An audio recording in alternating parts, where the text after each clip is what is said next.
Good morning. Saturday, 15th of April. Here in the UK it's about 8:30, so I'm just rolling my sleeves up, getting ready to work. Enjoy what I'm doing. And it's raining. It's grey, it's wet. It's a perfect day to stay inside and create, I think. So I finished my passion drawing yesterday, anybody who's seen the vlog, and I started trying to colour the original drawing in with pastel pencils and got really disheartened, so that's off to one side and I scanned it in. So today I need to start a new drawing, and I've got here, you can just see it's slightly different colour. It's heavyweight cartridge paper, very smooth, and I was talking yesterday about how I like to draw on coloured paper, so I'm going to colour this. And to do that I'm going to use distress inks. So I've got my blues and the greens out. I haven't got the new colours that have come out in the past year or so, so those would be nice. But I want it quite subtle. I don't want the darker colours, because that would mean that the black would show up, but I just don't want it to be so dark. So this one is tumbled glass, and I'm just going to take some and start from the middle and just add colour. I'm not even bothered about getting it perfectly smooth, because at the end of the day, once I've drawn, not enough tea this morning. Yes, I've got tea instead of coffee as I work. So once I've drawn over the top of it, you won't really notice any imperfections in this, and it gives me that base colour to work from. Tumbled glass is a really nice blue. It's very subtle. I don't think it shows up very well on my camera, and it's very patchy because I'm using tiny cubes and a little piece of cut and dry foam. It's got black foam on one side and white squishy foam on the other, so it's got quite firm foam on one side. But I prefer to use this than the blending tools. Again, I'm not bothered about the patchiness of it. So it's just a background, and I don't mind a more grungy, more textured kind of finish, especially as I'm going to be adding some more colours. So that's my lighter one. I'm going to use Broken China next. Broken China is a darker colour, and it's more towards, I think it's more towards the greenies, without being completely teal. It is just nice in colour. So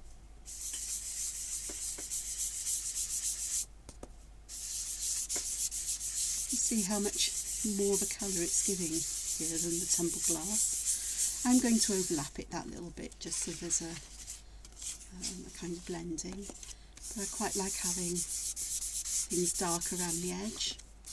Gives them a natural kind of frame. Doesn't mean I'm going to work right up to the edge. Oh no. Leave some of this showing, so perhaps I'll be a bit more particular about this. I don't know, perhaps not.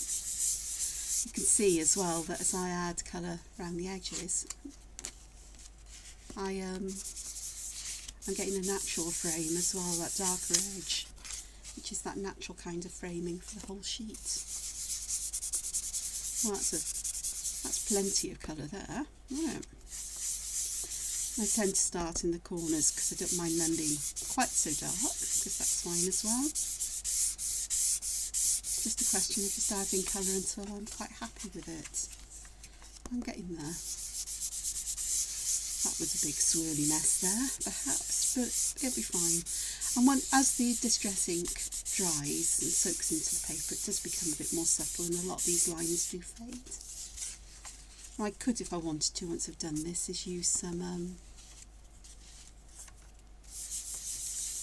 water from a spray bottle and dab it off, and it leaves watermarks in it, but not today. This paper, although it can take a little bit of water, I don't really want to mess with the surface much more than than the distress ink, because the distress inks, whatever they're made up of, do change the surface of the paper. They do make it a little bit more absorbent perhaps. To keep my fingers clean and to stop me leaving fingerprints on the paper, I'm just using a piece of scrap paper under my fingers. I know if you ever watch videos, YouTube videos from various card makers and other crafters, they do these most amazing blends with distress inks, and kudos to them for doing that. Sadly, it's not a gift I have generally. I can do it, but perhaps not so. Okie dokes, I'm going to fertile in here. What colour would I like to use? Do I want to go down the green route? Let's have a hint of, this is one of my favourites, which is Evergreen Bough, and is quite dark. So I just want to add some very, very light touches here and there, just to add that variation, I think. And again, I've got nothing particularly in mind for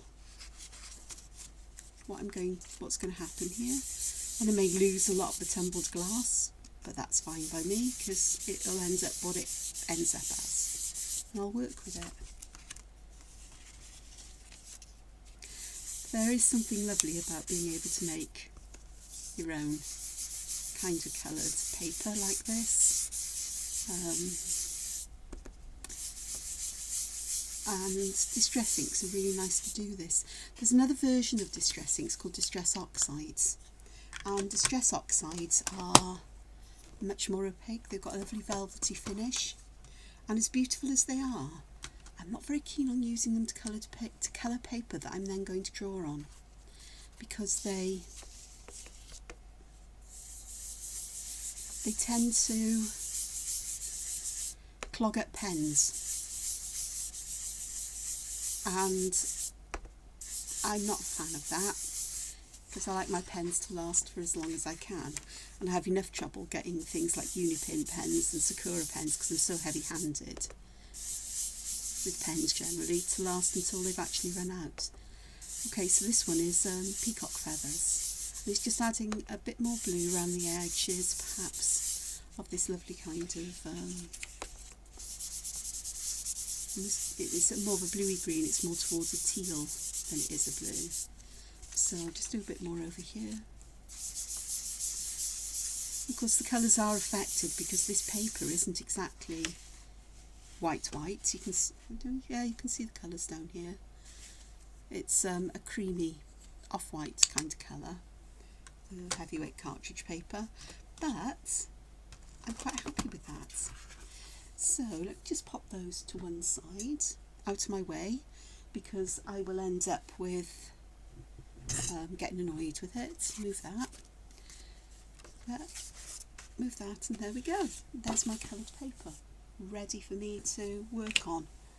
So just tidy things out my way. So I've got no idea what I'm going to do. I'm just going to draw. I do have an idea what I'm going to do though. First, I have this. And do I have a ruler at hand? I do, because I am going to use a pencil to draw my border around the edge. I think I'm going to make it three squares deep. So if I do it like that, 2, 3, I can do it to there, to there. I cut the paper down to be 20 centimetres by 20 centimetres, and because it's a nice size to work with.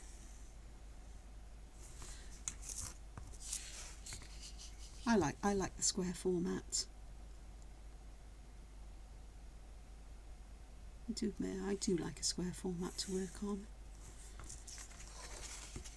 I don't mind A4 and so on, but there's something nice about having a square to work on. I don't know what it is.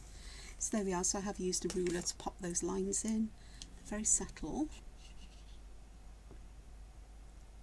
There we go. And everything's very washed out here, but it's fine. So to draw on this, I'm going to use the micro size of a uniball eye, because I like these and because they don't really clog up on things like this. So where shall I start? I shall start somewhere in the middle. I've got little bits of black foam on here, so if you see me brushing it off, those are likely to get stuck to the pen. And it's one of the downsides of using that black foam, is little bits do wear off the edge, but it's these are going to be quite bold lines because the ink is spreading in a way it wouldn't on. You take untreated paper, you can see how thin the lines are. And on this one, the distress ink makes the ink bleed, but that's okay. It is what it is, and I'll work with it because I'll do quite a bold design. The nice thing about distress inks is that you can use them a bit like watercolour paints.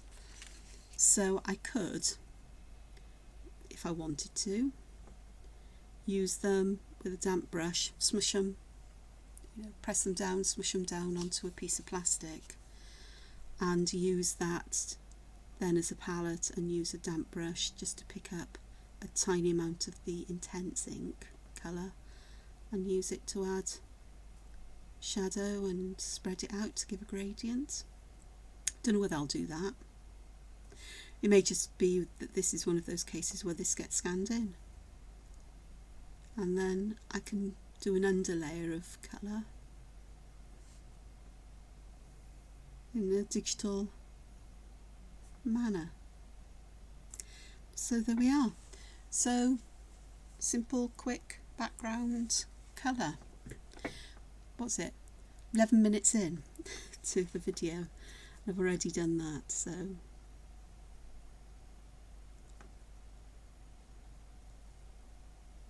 I think you'll see that as the ink continues to dry, the pen will become finer and finer.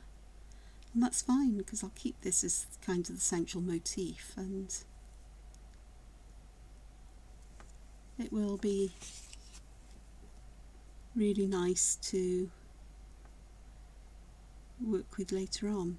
Of course, the lovely thing about these pens is they are waterproof, or from what I remember the last time I used them that way they are.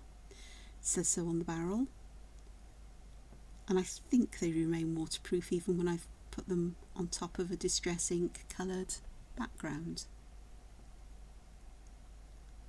There we go. Just some pattern there. So this may end up being a lot more of a, a much more zentangle, type of inspired piece of art.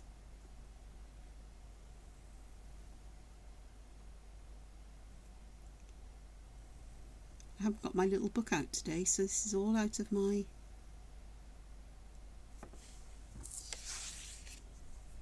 visual dictionary that's stored in my head somewhere.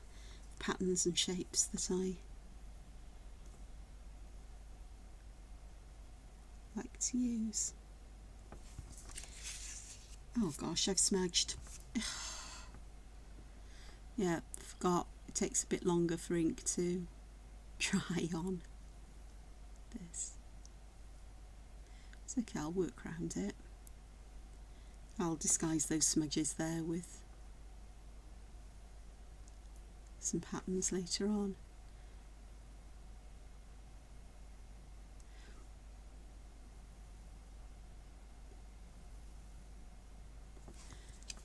And because I'm drawing quite big, this shouldn't take me that long to do. So, any news from me?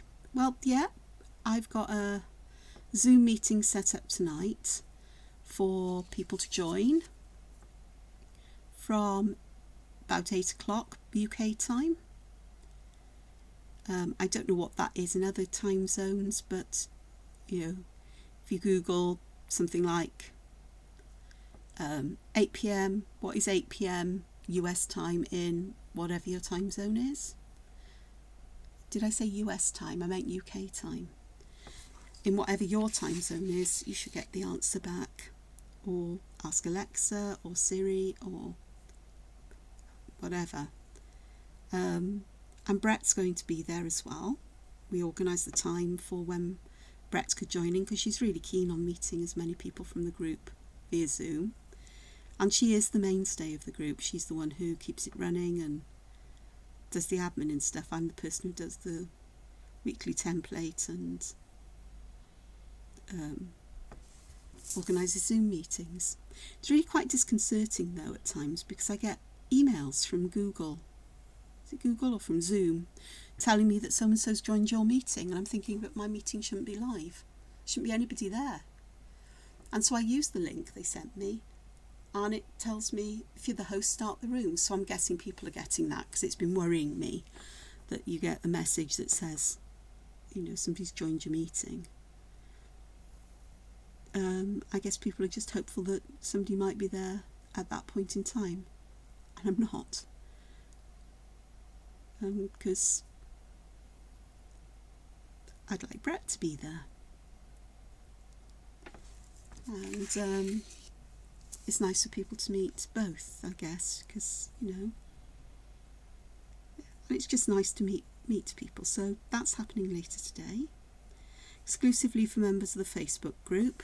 And I was a bit disconcerted because the person who posted, or who joined that, I don't think they're a member of the group, so I don't know how that is getting out, because the group is private. I could be wrong, but we'll see. So that's the issue with Zoom, is that if you make something very public, then anybody can join in.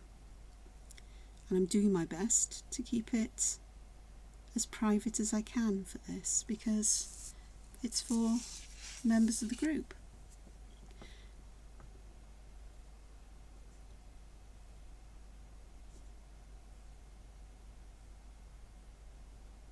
And I've been to some Zoom meeting that was very unpleasant, when a group of people gate crashed, and I say gate crashed, they turned up as if they were coming to the meeting, and it became quite unpleasant actually. I won't go into details of what was happening, but it was very uncomfortable, put it that way. And you know, you think that, I guess we're too trusting, that particular group, and I'd hate for something like that to happen with one of my meetings, because it would be awful. But I don't know, we'll see what happens this evening. So, or night time in my case.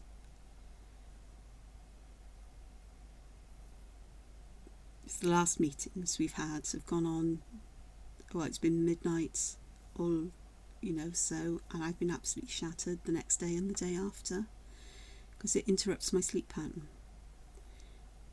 I'm quite an introvert. I can talk for Britain when I'm with people, but it's out of nervousness more than anything. And it's out of, if I keep talking, then people can't tell me I'm wrong, or tell me I'm being stupid or foolish. It's an automatic response to past trauma, I suppose, past experiences. And I am aware of it. I've said this before, I'm aware that I do this, but it sort of kicks in before I have a chance to sort it out, I suppose. And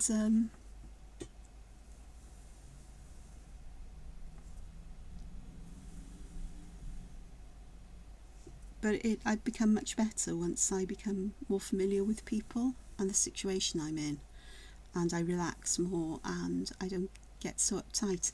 I often don't realise how uptight I am until afterwards, because it's quite a big thing, really. I'm not entirely sure you can see what I'm doing. I'm not checking where my hand is and where everything else is, really.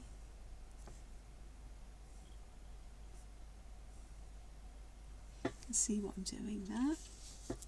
It's a series of boxes, And yeah, so what am I going to do with these? Yeah.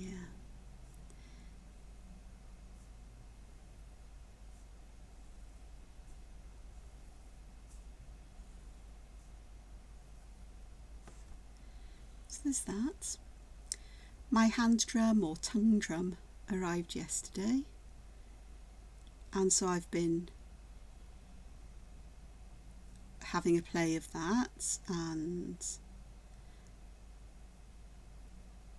it's going to take a lot of practice before I get a nice clean tone from the particular notes, some of them. I've tried to play with my hand, but there must be a technique to it, so I did buy some books of music, even though I've got tons of books of music. The difference is that with the hand drum, it's tuned to one particular scale, and you may not have, I have got all the notes, I've got more than one octave, but it's tuned to the scale of C, so you can't do flats and sharps. There are no way of doing that. There are some you can get, I've read, that you can use magnets to adjust the tone of a particular tongue, and temporarily, and that could be interesting, but I don't know whether it would work with this particular one or whether it's specific ones that you have to get. But it came with kinds of hammers you'd use for things like soft rubber rubber ones anyway, that you'd use for drums or glockenspiels, xylophones, things like that. And again, it's practice that you don't double tap when you mean to single tap, and you need to do it quite quickly because otherwise you damp the sound, and it depends where on the tongues you hit it, just like with other percussion instruments. Things come back to me from my time learning music when I was in school. It's the before I went down the scientific path, I wanted to be a musician. I played cello, I sang in a choir, I played in the recorder group, I had piano lessons. I absolutely loved it, but I was so nervous performing in public. I did a solo once and it was a nightmare. I couldn't do another one. And then I was fine in an orchestra as long as I wasn't on front desk, you know, the first cello, which I was once, and I was usually on the other side, away from people, and I was great if people couldn't see me much. I was fine.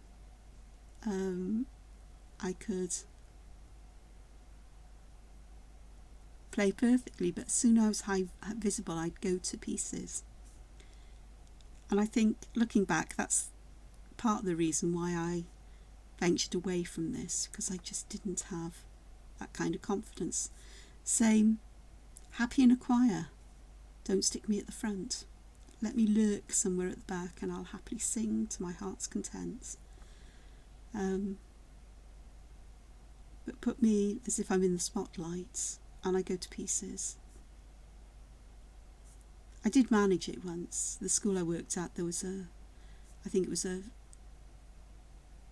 40-year anniversary perhaps of the school being built and opened, and so there was a celebratory concert on, and I had my arm bent to play a part of the innkeeper's wife from Les Miserables, and I did it, and it took a lot for me to become confident to do it, and I kind of ended up enjoying it.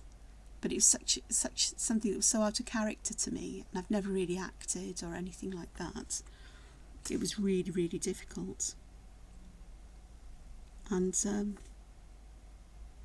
everybody else was mic'd up, and they didn't need to mic me, because I was loud enough as I was. Which, yeah. I get that from my grandmother. my maternal grandmother, who trained with the doily cart when she was a young woman. The doily cart is, was, I don't know if it's still going, but I think it specialised in Gilbert and Sullivan operettas. And I never heard her sing though. I wonder whether she got older, lost her voice somewhat in the way that I have, whether it's age or whether it's through asthma medication or anxiety nowadays. I don't know, but I have such trouble singing. My voice feels really tight, and perhaps it's just a lack of use because I've just not been anywhere to sing, and I forget when I'm at home because I get lost in art and I can't sing while I art. I can just about manage to talk and be coherent nowadays. So I did, I learnt a lot about different musical instruments. I even played timpani in the school orchestra after I gave up playing cello. That's a different story entirely. And so I can remember some of the things I learnt then. And it is all a matter of practice and muscle memory as well. And it all works out. This is becoming very strange here. But that's okay, I can live with strange. Not. This one really is intuitive. I've got no idea what I want to achieve, or what kinds of patterns I'm using. This is purely drawing for pleasure today. Something to brighten up a wet, dull Saturday morning before I turn my attention to other things. So that was nice yesterday. I did get out in the evening. I popped out to pick up a couple of bits and bobs from a shop. I'm getting more brave at doing this. So that's good. But there is some fear in the UK over the Indian variant of COVID. There were 4 deaths reported from it yesterday in the northeast of England, I think. And nobody quite knows how the vaccine will stand up against it. So all the plans of the Prime Minister in Westminster that everything in England will open up on the 21st of June, there will be no going back. He's having to backpedal already on that one. Of course, I'm in Wales, but what happens in England affects us. We're part of the United Kingdom and our borders are mostly porous, so people just travel back and forth within the United Kingdom quite happily. And of course there's concern about that in Wales as well, because there have been some cases of the Indian variant here. But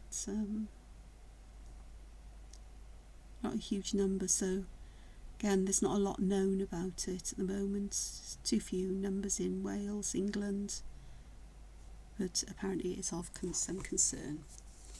Not that I've listened to the Prime Minister of Great Britain, but supposedly only of England, and it's been made that way.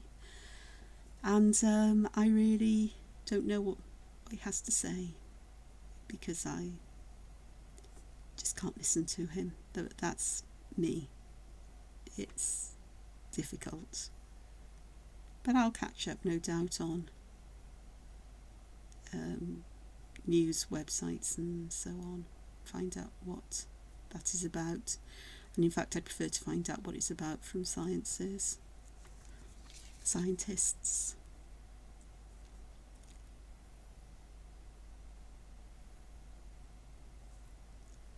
Because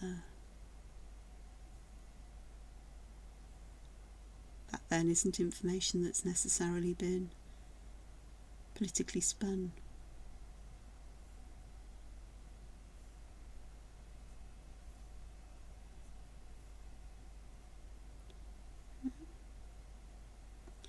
So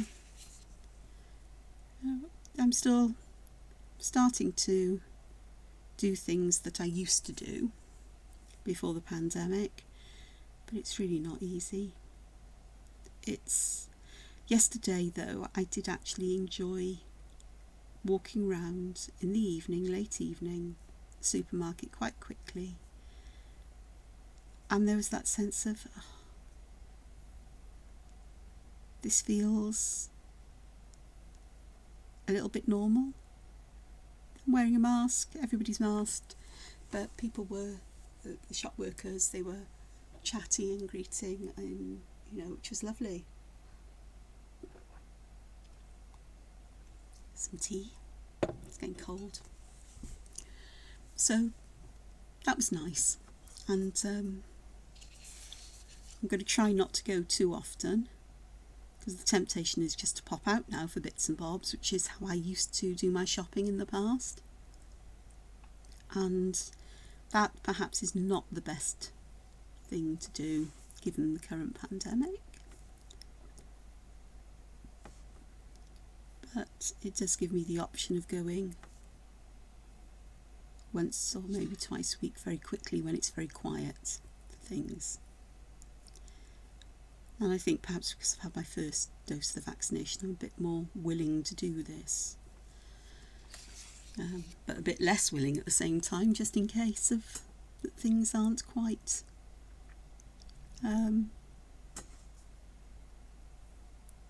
quite settled or beginning to settle down entirely. So there's that.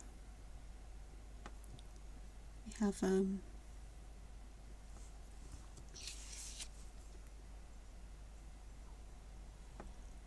that's about it.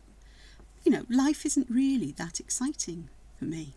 I don't think it ever has been. I have odd moments where it seems to be exciting, but my life is filled with art and music and things like creativity. Today I won't be going out for a walk unless the rain stops. I will get myself sorted after I finish this to do such a thing, to go for a walk, because it would, if I do get a window in the weather, then it would be lovely to be out walking. But I am a fair weather walker. I do not like getting cold and wet. It makes me miserable and tired, and I end up not doing much else that day. So, it's good for me in some ways, but in other ways, the good that it does in terms of my mental health and physical health is outdone with by the bad that the bit cold and damp does for my mental health and well-being, my emotional health and well-being. So it's a catch-22. Which do I do? Stay home, put my daylight therapy lamp on, get a dose of sunshine, and create and be as active around the house as I can be. Good news is my knee is okay at the moment. The one that I had trouble with last week, and earlier in the week, last weekend. It hasn't had to cope with hills and twists and turns and uneven pavements and so on. But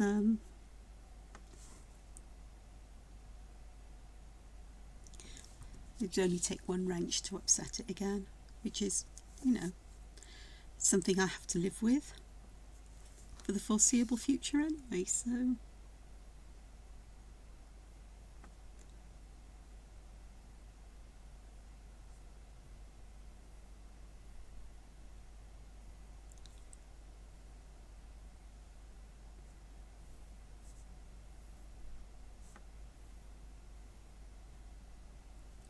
And as it's a weekend, even though the weather's a bit grim, I can imagine that people will be taking their opportunity, given the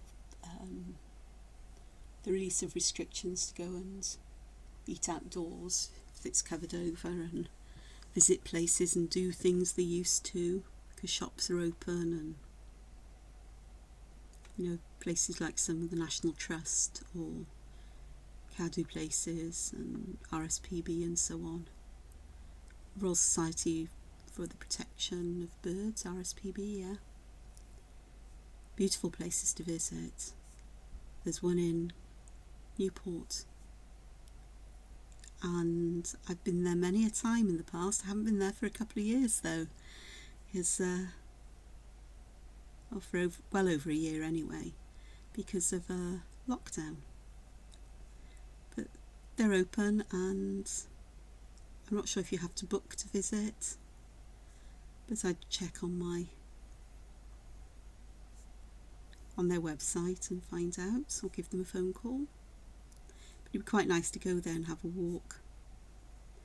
So even though it's really, really quite close to the city, you can hear noises from factories and so on quite a distance away, because the land's really flat, it's right by the coast.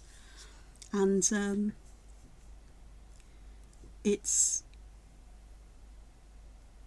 yet at the same time, it's so quiet, and the bird song is amazing. There are hedges as you leave the visitor centre, and they are full with tiny, tiny birds.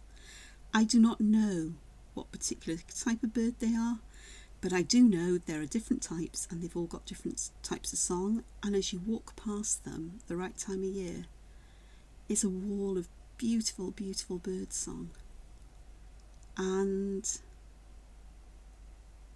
it really is absolutely delightful.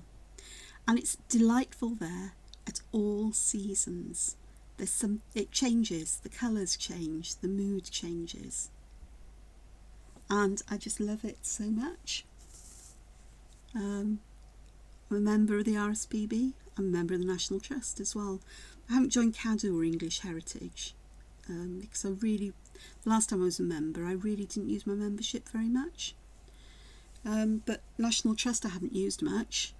I joined when I visited West Yorkshire and went to Fountains Abbey, because it worked out cheaper to become a member than it did to pay it worked out cheaper that on the day to become a member and pay the membership fee, monthly, than it did to actually pay the admission. And I thought it would be a good thing to do, because there are lots of places that I'd love to visit that are under the care of the National Trust. Not so many here in Wales, but elsewhere. And of course I haven't used it much since then, and I was planning to, and then pandemic. So but I'm still a member, so that means at any point in time I can just, I say any point in time, I can arrange to visit places if they are open, or when they open again. Some of the beaches out in West Wales have got National Trust car parks, and as a member you can park there for free. Avebury, which is a huge Neolithic henge stone circle. The village of Avebury is more or less enclosed within the stone circle. The car park there is run by the National Trust, and if you're a member you park there for free, I think. If you're not a member, you have to pay. And I haven't been to Avebury for, it's got to be a good couple of years now, and it's just nice to go and walk round. The whole of that area is a huge prehistoric landscape. A lot of Wiltshire is, and I've got a bit of an interest after I was interested anyway, but I gained more of an interest in that period of human history when I wrote a couple of books for Northern Ireland Road Services on archaeology that was discovered during the widening of, I think it's the A4, the main road between Belfast and Dublin. And it was really fantastic stuff, and I got to interpret all the scientific findings, the archaeological findings, and write them in a way that was accessible to children in the first instance. I was asked to do the children's book by the project manager, and he's a very good friend now. And I was then asked if I'd do the coffee table book, because it needed, I think it was described as livening up and being made accessible to the everyday person, written in simpler language but not dumbing down the science at the same time, and it's apparently a skill I have. And I did all the, for both books I did all the layouts and everything, so I produced the booklets or the books as they would go to print, and artwork briefs, because at the time there's no way I could have done the illustration for the children's book for most of it, because it involved drawing people and perspective and so on. But I did do one illustration, which was all of the kinds of plant foods that were available in the Neolithic. And that was really fab for me to do, it really was. And I got to go out there, and I went out one meeting to meet the archaeological team, to have a meeting about the book and the archaeology, and to help me understand bits that I just hadn't quite grasped, because I'm not an archaeologist. But also to meet the artefacts, because you can show me photographs, you can tell me how big they are. In height, you can give me the dimensions. In centimetres, inches, I do not mind. And I'll look at a rule and think, yeah, it's quite big. But I actually have no idea of how that translates to the actual physical object. And so I wanted to meet the artefacts that I was writing about, so I got a proper sense of perspective. I had an idea how big these things were. And it was really interesting experience for me in lots of ways. And the beauty of the Bronze Age pots was absolutely amazing. They were just absolutely gorgeous. And the other stuff, their arrowheads and flint knives and things, which were exquisitely made, as they were back then. The tools they had, the used materials available, and it was just so much fun in its way, and so insightful. I'm visiting where these sites have been in the landscape, because again I needed to see and experience that so I could understand myself better, what was being talked about, hypothesised, postulated in the official reports. You can show me maps, and I think, yeah, okay. You can show me photographs, yeah, okay. But it's not until you actually see it yourself that things click into place and it all suddenly makes sense. I say yourself, this is the case for me. I know there are people who can look at maps and look at books and photographs, and they get a perfectly good sense of distance, dimension, what the landscape would look like and so on. And I just don't. I just can't. I've got very good spatial awareness in a way. I can take organic molecules, for example, and I can see them in 3 dimensions in my mind and twist them round. But I can't do that with landscapes. And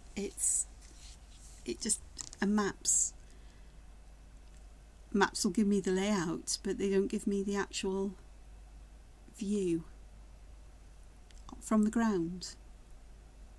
Google Maps does to a degree, but again, the photographs, they could be any dimension, even with objects in the photographs that I know the size of, like cars or lorries, as you call them, trucks in America.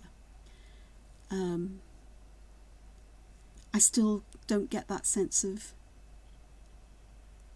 perspective or relative size and distance. I need something that's a lot more tangible. It's like I need to be there. So it's more of an intellectual understanding of distances rather than a translation to what reality is. And yet I have, I don't think it's an issue generally. Although I do remember wanting to visit some stone circles near Llyn y Fan Fach and Llyn y Fan Fawr, on the edge of the beacons, Brecon beacons, and I looked at a map and I thought, oh yeah, It's not that far. If I go there, park there, there's a little stone circle there. I can walk up over that hill. And when I got there, I thought, Angela, you're ridiculous. You know that these lines close together mean a really steep hill. But it wasn't just the steepness of the hill, it was the distance involved. It just didn't make sense on the map into reality. But I did visit the smaller stone circle, which was a very interesting visit and a very interesting experience to get there. So I'd fallen downstairs and I damaged the ligaments or tendons behind my knee. And so getting up slopes and down slopes was a big issue, but I was determined to get there. But first I had to get across, I think it's the River Tower, and it's only a small river then. You know, it's more of a wide stream, but really fast flowing, very rocky bed.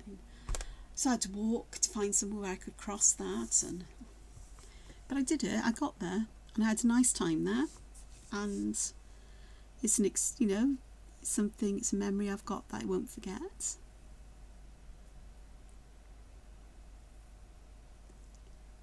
And who knows, perhaps one day I'll go and visit those little stones once again. In fact, visiting stone circles and ancient places has been a bit of a thing of mine for quite a long time. And my mind goes to the Rollright stones, which are in Oxfordshire, not far from the Witchwood, which is spelled W-Y-C-H, not the witch you have at Halloween. And been there a good couple of times, and it's always pleasant just to sit there. It can be very busy with people, and there can be all kinds of ceremonies going on there as well, because it's used by people for lots of purposes.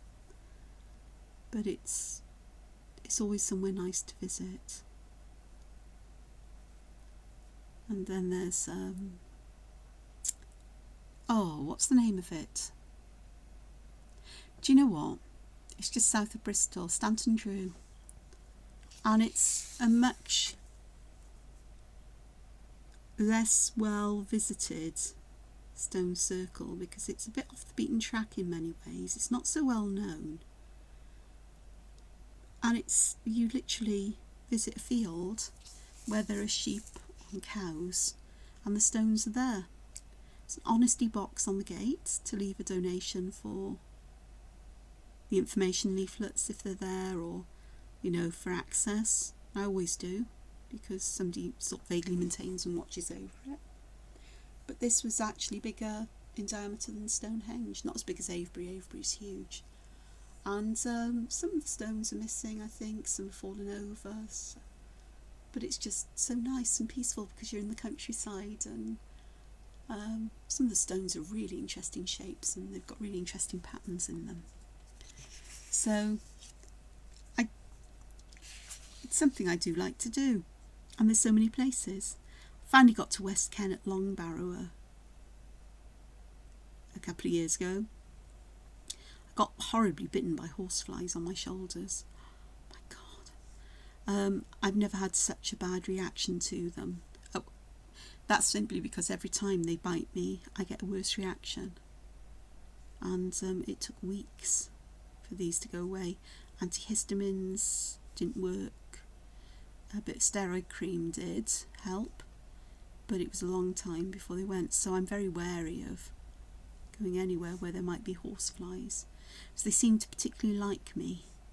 The friend I was with, not a one. Didn't go near her. But me, oh yeah, every single time. I'm sure they work out I'm there and they come in from miles around just to feast. So, why? Who knows? They're horseflies. But yeah, so West Kennet Longbarrow was lovely. And it's on a hill opposite Silvery Hill. And Silvery Hill is this huge man-made hill. It's cone-shaped. And nobody knows why people in the Neolithic, sure it's Neolithic, created these huge, this huge hill. They're dotted around the landscape. You've got Bronze Age barrows as well. You've got avenues of stones that connect to one place to another, and it's just fascinating. And of course, from the modern perspective, we have no idea why. We can have ideas. We can look at things and excavate. There's always new things being found out about Stonehenge and about Durrington Walls, which is a village, a Neolithic village just not far away, that gives some insights into it. But nothing is ever very definitive. It's, our best guess is it was used for feasting and perhaps in some sort of something to do with life and death, particularly death there. But the answer is nobody really knows. And there was Woodhenge close to Stonehenge, and that's really interesting because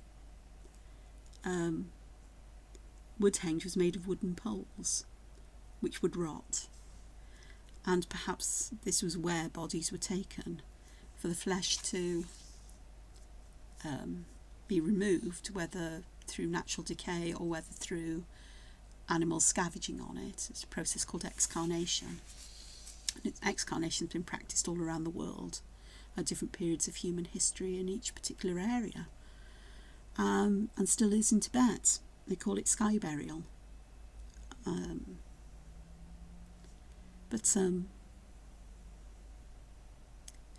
Sort of like, it seems that wood represents, the decaying of the flesh, and the bones are what remains afterwards. It's something that, because bones do persist for a long time in the right conditions. We've got bones that are millions of years old. Fossil bones anyway, of early humans from the Afar region of Africa, if I remember rightly. And but they persist, certainly within a generation or two. And so it may be that the Woodhenge was where what decays, and then Stonehenge is what, the last perhaps point of journey, where the bones are taken before their final journey, perhaps in the water of the river. The River Avon isn't very far away, because there's very few bones found at Stonehenge, so it wasn't used as like a cemetery or anything. And the barrows that are nearby are from the Bronze Age, and not just a few years later. We're talking about centuries later, where burial practices had changed. So there's a huge difference in all of these things, and it's just so interesting. I think it's so interesting because there's no written history. This was before writing, and books were brought here by the Romans. And long before the Romans, thousands of years before the Romans invaded Britain and brought lots of things with them, but writing and the sense of history. And there would have been history. There would have been an oral history, told from generation to generation perhaps, but nothing written and recorded for us people of far future generations, to give us a hint what these people were about and other things, so it's incredibly fascinating to me and to many people.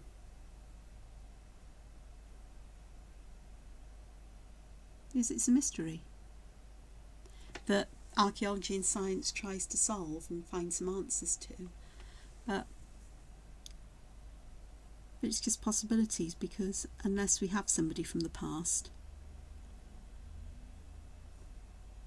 we can only make, I would say assumptions. It's not assumptions. We can only have a go at trying to interpret what all of this means, because we no longer have the same kind of mindset or view of life, the universe, that these people did.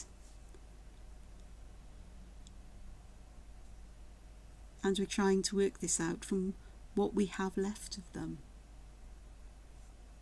Henges, long barrows of all kinds, the remains of food and pots and homes that are left, the traces that these people existed, left in the earth, in the ground, and hoping that these traces will speak to us in some way. We'll be able to work out the story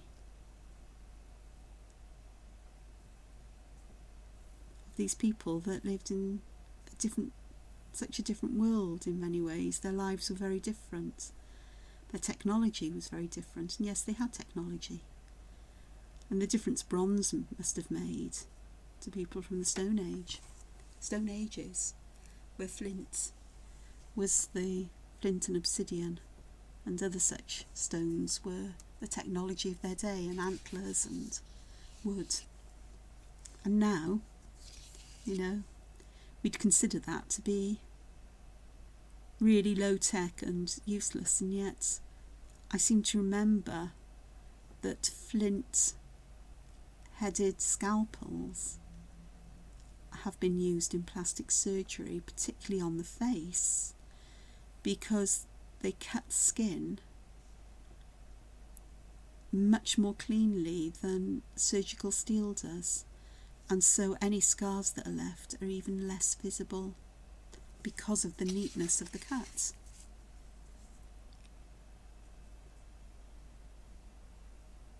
Which is just one of those really interesting facts I've picked up somewhere along the way. And I haven't dreamt it, because I would never dream such a thing, but I'm sure that I've come across that.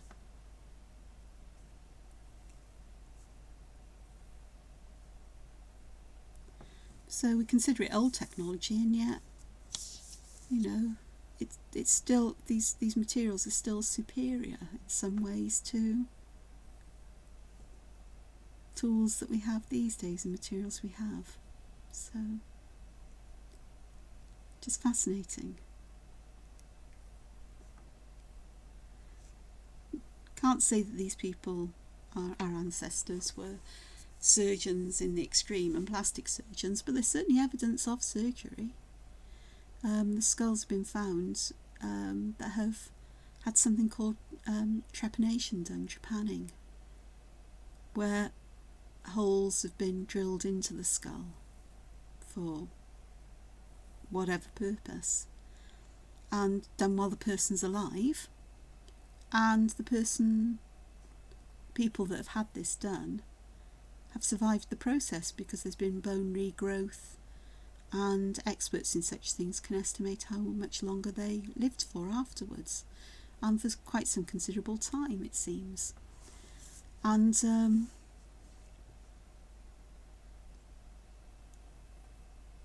it's why they did it, don't know.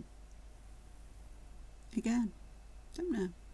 We can look at societies around the world that exist today for the reasons why they still carry out trepanning. Sometimes it's part of a spiritual belief, in some ways, or perhaps it might be some kind of medical relief, trying to relieve pressure on the brain is what trepanation is used for. And it has been used, surgically in modern times for that very purpose. But again, where there's no obvious reason why it would need to be done for a medical reason, we don't really know what any other reasons for it were. Because again, it may be to do with the particular spiritual beliefs of these people. And we don't know because they didn't leave us any written records, so yeah.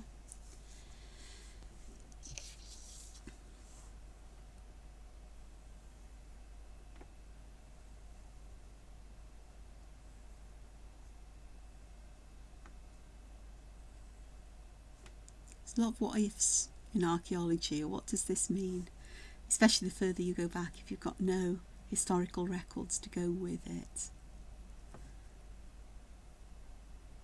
But there's even with things that we should know better about, archaeology still produces surprises when it comes to history. There was the flagship of King Henry VIII, the Mary Rose, which was, I remember it being lifted from the bottom of the sea. I missed a lecture on a Monday morning in university so I could watch it, because I thought I'd never get to see this again. And even now there's new discoveries being made of the remains that were found on the ship, how culturally and racially diverse the crew were, which was a surprise. And it's sort of like saying, well, what was society like then? Was society as diverse in Britain? And so, you know, I can't remember the whole details. I haven't really read much about it. It's a bit modern for me. But I've certainly seen the headlines and things. And I just thought, oh, how interesting. Why are we surprised by this? But people are. Just going to add some little folds to these, because I quite like these, doing this. Quite like these, and doing this. Yeah, words not working, need more tea or coffee. But this is just about done, I think. As much of it as I want to do. The next step will be adding colour and intensifying and perhaps adding patterns to some of the bigger areas. But it's just an hour now, so I've done my hour morning drawing vlog. So I hope you've enjoyed seeing me colouring some paper and drawing on it and talking about all kinds of stuff this morning. Archaeology and, you know, Indian variants and the worries I have about things, and hang drums or hand drums, tongue drums. They've got all different kinds of names. And the hang drum is actually quite different to a tongue drum, but they produce, I guess, similar kinds of sounds. They're played in a similar kind of way, or can be. I'm wittering again. But I hope you've enjoyed this. I'd like to say thank you for joining me, perhaps sticking with me for the full hour and a bit, and seeing how this particular drawing has panned out today. Thank you if you've subscribed. It's very much appreciated. If you haven't subscribed, please consider doing so. And for the likes for videos and the lovely comments, thank you so much once again. And all I need to do is to wish you the very best for the rest of the day and the days ahead. And take care. Bye-bye.